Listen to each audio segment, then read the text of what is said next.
नमस्कार बच्चों, मैं अनिता शर्मा आज आपके सामने कक्षा 12 का अंक पाठ 2 में व्याकरण का परिचय देना चाहूंगी। भाषा, व्याकरण एवं लिपि परिचय। तो आइए पढ़ते हैं 2 नंबर का टॉपिक। भाषा शब्द भाष धातु से बना है जिसका अर्थ है वाणी। भाषा वह माध्यम है जिसके द्वारा मनुष्य अपने विचारों, भावों का आदान प्रदान करता है। मुख्यतः भाषा के 2 भेद होते हैं, मौखिक भाषा और लिखित भाषा। समझ ही गए होंगे कि भाषा आदान प्रदान अर्थात अपने विचारों का आदान प्रदान का एक माध्यम है और ये 2 भागों में विभाजित करी गई है, मौखिक और लिखित भाषा। भाषा सार्थक ध्वनियों के मेल से बनती है। ध्वनियों के लिए प्रतीक होते हैं। भाषा मन के विचारों, भावों को दूसरों तक पहुंचाती है। वक्ता बोलकर मन के विचार प्रकट करे उसे मौखिक भाषा कहते हैं और वक्ता या श्रोता लिखकर अपने विचार प्रकट करे उसे लिखित भाषा कहते हैं। आगे का पॉइंट है कि भाषा और बोली में अंतर।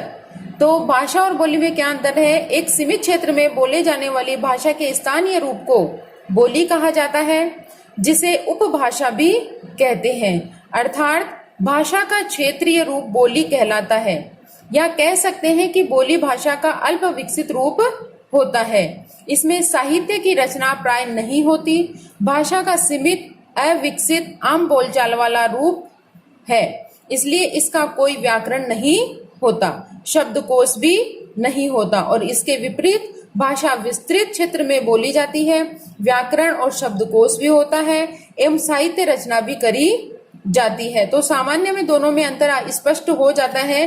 हाँ, तो भाषा और बोली में सामान्य अंतर ये हो गया कि भाषा विस्तृत क्षेत्र में बोली जाती है, बोली सीमित क्षेत्र में बोली जाती है। भाषा का व्याकरण होता है, शब्दकोश होता है, साहित्य होता है और बोली का ऐसा कुछ भी नहीं होता। ना शब्दकोश होता है, ना ही व्याकरण होता है, ना ही कोई साहित्य होता है।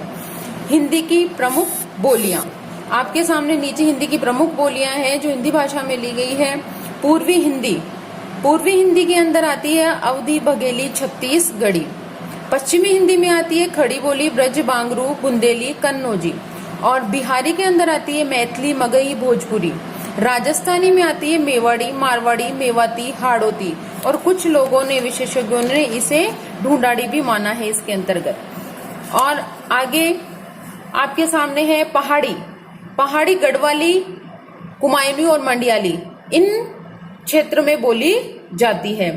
और इन्हीं बोलियों के मेल से बनी हिंदी को संविधान सभा ने 14 सितंबर 1949 को अनुच्छेद 343 को भारत की राजभाषा स्वीकार किया गया।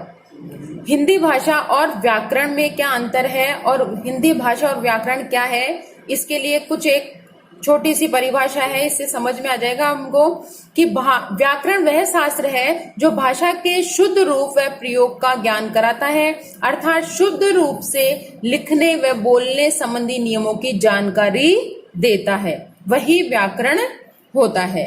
व्याकरण के सामान्य रूप से 3 अंग होते हैं: वर्ण विचार, शब्द विचार, वाक्य विचार। वर्ण विचार होता है भाषा के सबसे छोटी इकाई और सार्थक वर्णों के समूह को शब्द कहते हैं और शब्दों के सार्थक समूह को वाक्य कहते हैं। नागरी लिपि का परिचय एवं वर्तनी। उच्चरित ध्वनियों को लिखने की विधि लिपि कहलाती है, अर्थात भाषा की ध्वनियों को जिन लेखन चिन्हों में लिखा जाता है उसे लिपि कहते हैं। लिपि का सामान्य अर्थ बच्चों लीपना ही होता है। तो जिस तरीके से लीप दिया जाता है वैसे ही सांकेतिक जो बोलते हैं भाषा, उन संकेतों के लिए कोई चिन्ह बनाए जाते हैं और जिस चिन्हों को कहा जाता है उसे हम लिपि कह देते हैं। हमारी हिंदी भाषा की लिपि मानी जाती है देवनागरी। आइए देखते हैं कि देवनागरी लिपि अन्य किन किन भाषाओं की लिपि है। कोंकणी, संस्कृत, संथाली, नेपाली, काश्मीरी, मराठी, इन भाषाओं की लिपि भी देवनागरी ही लिपि है। अंग्रेजी की रोमन है तो पंजाबी की गुरुमुखी है। हिंदी भाषा का विकास दूसरी जनपदीय बोलियों, संस्कृत, अन्य समकालीन विदेशी भाषाओं यथा अरबी, फारसी, अंग्रेजी आदि भाषाओं के शब्दों के आगमन से शब्द भंडार में वृद्धि हुई, अर्थात अन्य भाषाएं मिलजुल कर बहुत सारी भाषाओं के मेल से एक दूसरे में आने से हिंदी भाषा का क्या हुआ, शब्द भंडार में विकास हुआ।